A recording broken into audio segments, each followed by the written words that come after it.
生活保護なくなってしまったらまたホームレスになっちゃいます、それがやっぱ一番怖いですよね。犯罪するか、なんか奪い合うかしかなくなっちゃう世の中になっちゃうんじゃないですか、やっぱそうしたら。住むところがなくなってしまった時に、凶悪犯罪。もっと働きたいって思う気持ちとかはありますか？いや、だからって体が悪いからそうなんですけど、気持ちの問題で。気持ちの問題、なんで気持ちの問題ですか？体が私悪いって言ってるのに。信じて意外と関西の方ってどうなんですかね。その状態、維持する状態とその役所の関係は良好なのか悪い方なのかっていうところですよね。その質問に合ってるかちょっと分かんないですけど、大阪市内でも、特に厳しい役所はやっぱり今でもおそらく仕事せえと、でやっぱり提出するもんも提出せえと、シビアに言われるところもあるでしょうし、ちょっと緩いところもあるとは思います。だいぶ前にちょっと聞いてた話だと、やっぱりもう本当に仕事せえよと。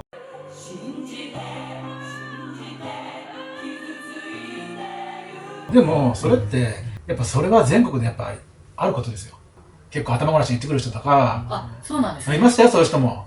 もちろん。どんなこと言われたんですか？どんなことってやっぱさっきもおっしゃったようにね、早く仕事探せっていう人もいましたし、で最近はそういうことはもう言われなくて、だから自分がありますから、そこまでじゃないですね。やっぱり結構前は厳しかったですよ。かっちゃんの今の現状はどうですか？うるさいですか？どうですか？僕はちょっと状況的には一応心療内科行ってますので、だから何もなかったら確かに仕事探してねっては言われますけど、一応そうですね。じゃあ今の状況を簡単にじゃあ説明してもらって。今の私の状況は、正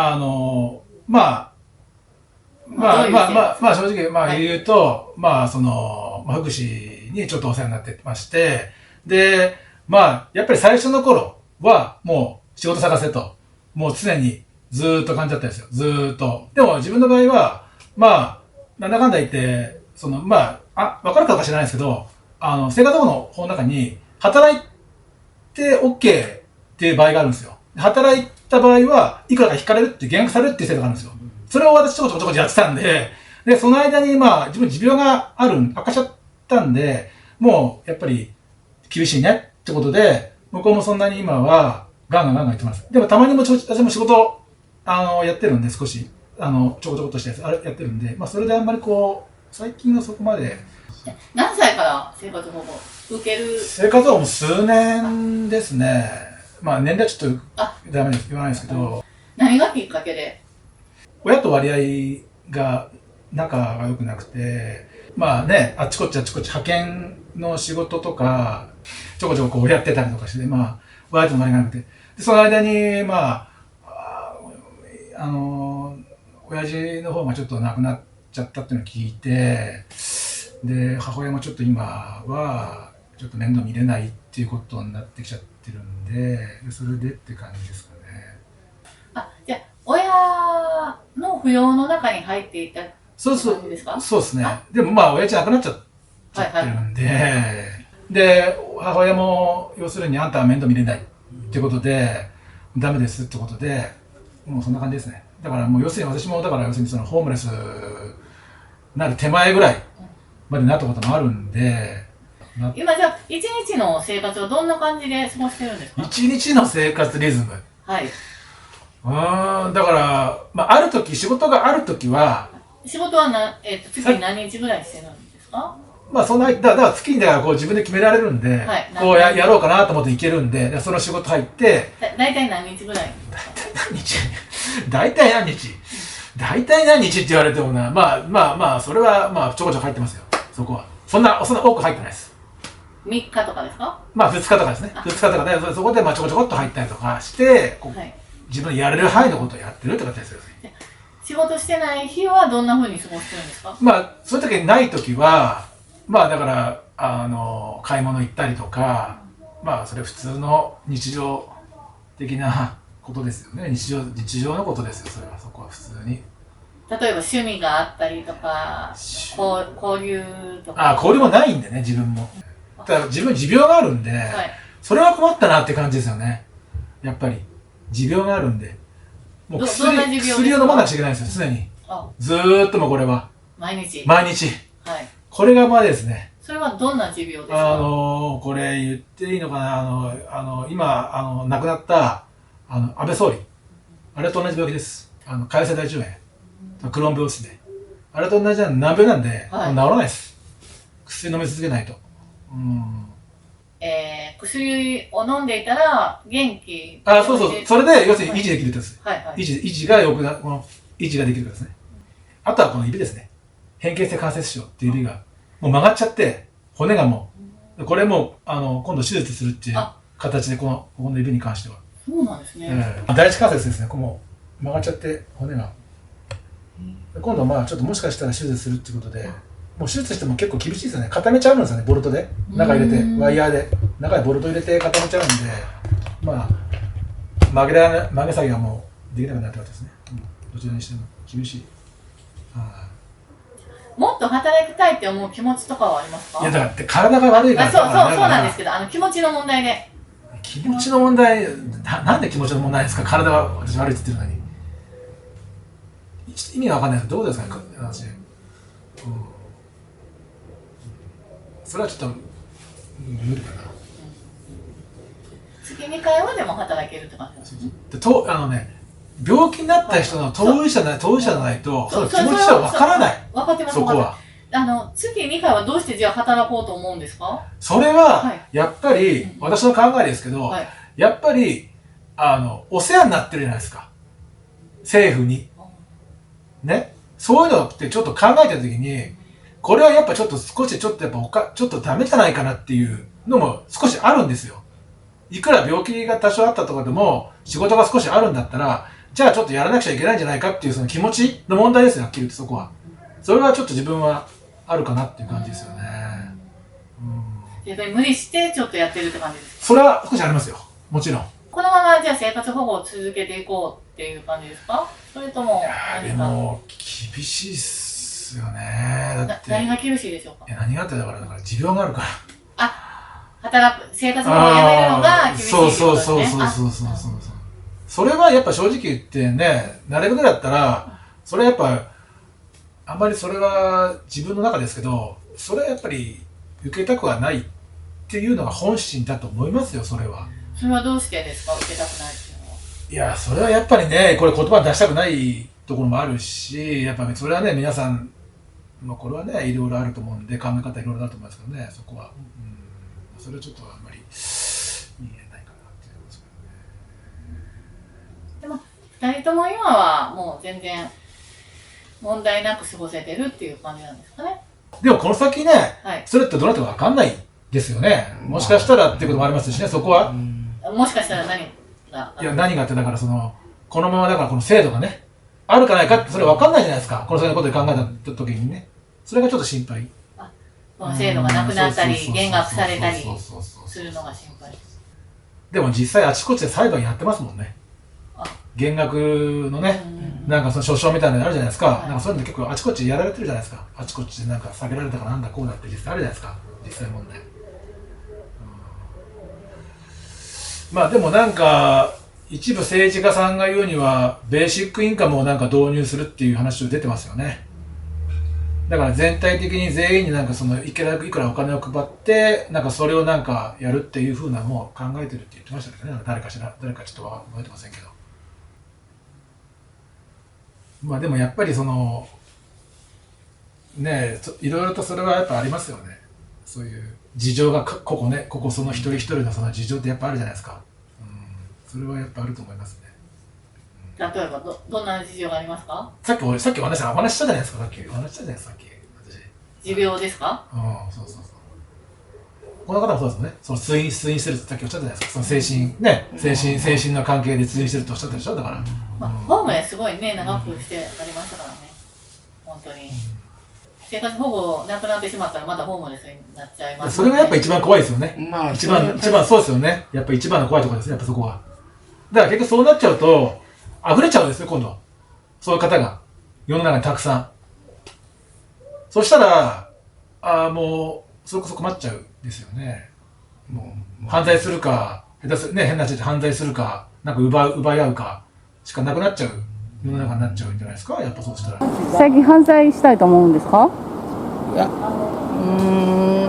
一応生活保護を受けてるんで、したいってわけでもないんですけど、ただ生活保護を何らかの理由で仮に切られて住むところがなくなってしまった時に、もうどうなってもいいわと思って、凶悪犯罪しないって断言ができないんで、その居場所がなくなってしまうと、もう本当にどうでもいいわって、そういう気持ち、例えばどんな想像だけで言うと、もうそういうこと、金持ってる人殺して金奪ってとか、やりたくないけど やってもうどうなってもええわと、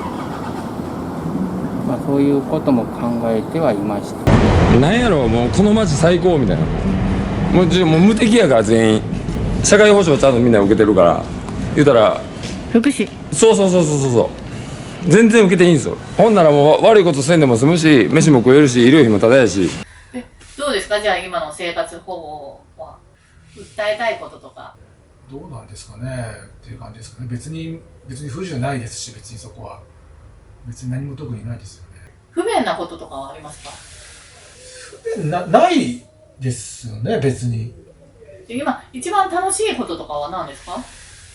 楽しいことはないですよね。もやりたいこととかありますか？うやりたいことはないですかね、やっぱり。自分は結構いろいろ仕事してきてるんで、いろんな仕事をしてきたんで、だからまたしたいなって思う仕事あります？今までした仕事の中で。今のとこはないですけども、やっぱりほら年齢が上がってくるとね、やっぱりあとほら政府受けてると会社も取らんですよね。もう、期間が空いちゃうからどうしてもやっぱ面接ね隠していたとしても履歴書出すじゃないですか。でも実際こう調べるんで、落ちた場合多分そうじゃないかなとか、それは思っちゃいますよね、やっぱり。派遣で一番難しいこと、厳しかったことは何ですか？派遣は寮に済まされちゃいますよね。そう寮に済まされて、もう集団行動なんで、要するにもう管理されて営業マンがいて、もう管理される。休んだらもうね、早く出てこいという形で言われるような感じで。あともうそういうのもやったりとか。仕事内容は例えばどんな感じ？工場ですよね。あとはだからそれもやったりとか、あとあんま言いたくないですけど水商売にも手出したりとか。ホストっていうことですか？ホストも1ヶ月2ヶ月ぐらい東京でやったんですけど、2ヶ月ぐらいでもああいう世界って厳しいんで、やっぱり給料っていうものが売り上げにない人間はほぼもらえないんですよ。ああいう世界は本当に厳しくて、でそれホストやったりとか、あとはキャバクラのボーイやったりとか並行して、なんかそんな感じでやってましたね。いろいろと。それは何年前ぐらいなの？もうそうですねぐらいかな。20年。あとちょこっと自衛隊にもちょっといたっていうことを、それは何歳ぐらいの時に？それはね、でも中途採用ってあるんですよ、自衛隊でも。そこに入ったって形ですね、中途で。どれぐらいいたんですか？自分はね、2年1任期だけど、やっぱり2年ですか？でもパワハラが中ではかなりひどくて、それで辞めたって感じですね。やっぱり居づらくなる。やっぱり何が一番辛かったですか？訓練もそうなんですけど、上官、自分らって一番下っ端の兵士っていうかあれじゃないですか、その階級で言ったらね、その上の3層とか2層とか1層とかいるんですよ。自分陸上だったんで、その辺の人たちが結構圧っていうか下っ端だからどうのこうのっていう感じですよね。でも言っても自分で一回落ちてるんですよ。そうなんですか？それでもまたやっぱりそう向こうは欲しいから、じゃあ向こうからまたチャレンジしてね。そうチャレンジって言われたんで、じゃあもう一回やるかと思って受けたっていう感じですよね。どうして自衛隊に入ろうと思ったんですか？どうしてって漠然としたなんかイメージがなんかなんかいいなっていう感じのイメージだったんですけど、自分がイメージして、あ、これこうかっこいいなとか、これやったらこうなんかいいなっていうふうに思うじゃないですか。は全然違ったですね。ガラッと180違ってて、もうなんかすごい世界だなみたいな。なんていうのかな、こう、自分の居場所がないんですよ。もう、10人部屋とか、はい6人部屋とかの中で、は教育隊が6人部屋の中でやらされて、やってたやって、で、今度、終わった後でも4人部屋ですよ。上官と常に24時間。で、一人になれるときは、トイレと外出だけ。あと全部は監視。もう、常に一緒。自衛隊を辞めて、で、一回家戻ったんですよ。実家にそう。で、戻って家の手伝いしたんだけど、はいやっぱもうお前ダメだって言われて、出ろって言われて、また親に。はいまだ出た。そんな感じですね。でも自分、なんだかんだ言って、これ、持病がなかったら、でも介護の資格持ってるんで。あだけど、これはちょっと使い道はないですね、この体では。いつ頃介護の資格を取られ介護の資格は、ちょうどなんか学校行く話になったんですよ。はい、何年前ぐらい？もうその何年もちょっと覚えてないですけど、はいもうとにかく学校行くことになって、それは何がきっかけで？いやだからそういう仕事がね、うん安定してるから、あるからっていうことで聞いたんで、じゃあ介護の資格取ろうかなと思って2ヶ月間学校行きましたよ。あそういうので。現場行ったけどもうすでにやめちゃいました。どれぐらいで辞めちゃったんですか？まあだから短い期間です。どれぐらいってそんな言わないですけど、短い期間です。短い期間ですけど。でもやっぱ大変ですね。お年寄りの介護っていうのはやっぱ大変です。排泄物があったりとか、おむつ交換とか、お風呂入浴。でもやっぱお年寄りは大変ですよ。だから皆さんやっぱ慣れ手がないっていうか、やめちゃいますよね。賃金もそんなに良くないですもんね、やっぱりね、そこまでは。小さい頃は、商売やってまして、親が。で、まあ、一応、親父は血が繋がってないんですよ。で、母親の連れ子だったんで、で、なんかこう、再婚っていう形をして、で、一応、まあ、そんで感じだったんだけど、やっぱその親父が酒飲んで、暴力振ったりとか、小さい頃ですよ。でも、なんだかんだ言って、やっぱ高校までは出してもらったんですよね。あと、いろいろとやっぱ仲悪かったんで、いろんなこの商売やってて。でもまあ、一応、うち自体は裕福でしたよ。商売やったら食べるものに困らなかったですね。でもその店も潰れちゃって、亡くなったんで、親父がね。後継ぎとかはいなかったですかね？もう無理。もう景気が、やっぱり、ね、徐々にこういう状態だったんで、お客さんも下がっちゃうじゃないですか。下がってきちゃって、やっぱ結局は、仕事も、親父じゃないと無理っていうことだったので。親父から受けた暴力っていうのは、例えばどういう時にどんな感じで？酒飲むんですよ、知らんで。はい知らんで酒飲んで、小さい頃だったんですけど、要するにだからもう寝た時にバチンやられたりとか、あともう、小さい頃だったらそれこそ酒飲んでも、風呂入っちゃもうビール、浴びだけ飲んで、風呂入って、で、出てこなくて、1時間も2時間も。で、母親が行くと、なんだお前っつって言って、酔っ払って、殴ったりとか。そんな感じでしたよね。小さい頃は。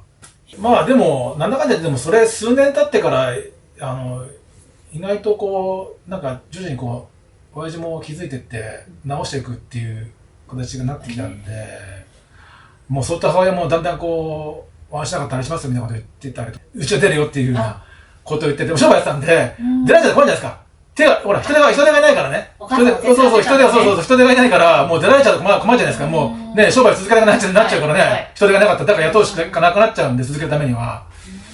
なんでもう、だんだんこう、親父もこう、だんだんこう、静かになってきて、まあ、俺らもだんだん大きくなってくると、ほら、やっぱり勝てないじゃないですか。喧嘩したら、ほら、やっぱり向こう負けると思ってるから、だんだんそうなるじゃないですか。なんで成長してくるとね。で、高校卒業してどうしまったんですか？高校卒業してからは、だから、ちょっとだから、まあ、なんていうのかな、工場みたいなとこ行ったりとか、でもその頃からもう親は、もう、あんたは自立しろと。一応出ろと。もうそればっかりですよ。出なさいと。そうなんですか？自分の店あるのに、それは手伝いとかも言われないって感じなんですか？いや、だから、あんたがいると困ると。うちに。もう。それもなんでだと思う？やっぱね、仲悪かったですよ、母親ともやっぱり。最終的には。で、それは、弟がいたんだよね。はい。弟がいるんで。弟はお父さんの子ですか？そう。なんで、やっぱどっちかというと、弟の方が、やっぱね、もちろん親父と血が繋がってるし。何歳ぐらい離れてるんですか？弟とはね、もうね、7、8個ぐらいかな、それでも。何歳の時にお母さん再婚されたんですか？でそれ言言えない。まあそれは別にそこら辺は別にそんな突っ込んだ話じゃないですけど、まあでもとにかくそういうことがあったってことですね。